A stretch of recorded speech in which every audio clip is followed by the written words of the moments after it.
आज परत गिलक्याचीच भाजी बनवली मी, कारण की भाजीला काही नव्हतं आणि आमच्याकडे गिलक्यांचा भाव 80 रुपये किलोने चालू आहे.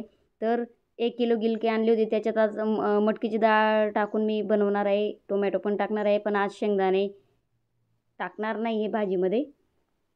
तर मी कढई गरम करायला ठेवली आणि कढईत तेल घातलं 3-4 पळी. जिरं मोहरीची फोडणी घातली. गिलके चांगले परतून घेणार आहे तेलामध्ये.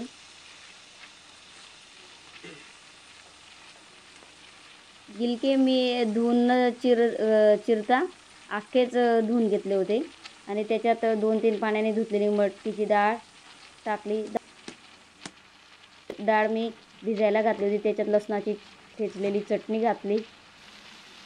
त्याच्यात हळद,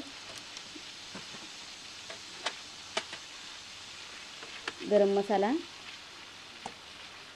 आणि धने पावडर घातलं आणि चांगली परतून घेणार आहे आता. तुम्हाला वाटत असेल परत त्याच भाज्या दाखवतात, कारण आमच्याकडे त्याच भाज्या आवडतात जास्त करून, म्हणून मी तीच रेसिपी दाखवते. डाळ भिजवल्यामुळे लवकर शिजून जाते. त्याच्यात एक बारीक कापलेला टोमॅटो टाकला, तो पण चांगला परतून घेणार आहे. भाजीत पाणी घालणार नाही.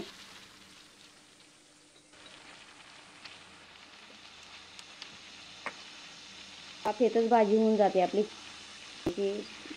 सुकी भाजी करायची आपल्याला. टोमॅटो वगैरे घातलेला आहे, त्याच्यामुळे आता मीठ घातलं त्याच्यात आणि चांगलं परतून घेते. आता ताट झाकून देईन त्याच्यावर, म्हणजे वाफ येईल आणि भाजी आपली छान शिजून जाईल. ताट काढलं मी. चांगलं पाणी सुटलेलं आहे भाजीला.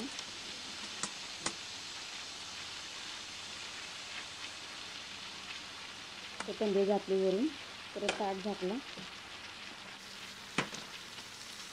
तेल सुटलेलं आहे भाजीला आणि आपली गरमागरम गिलक्याची भाजी तयार.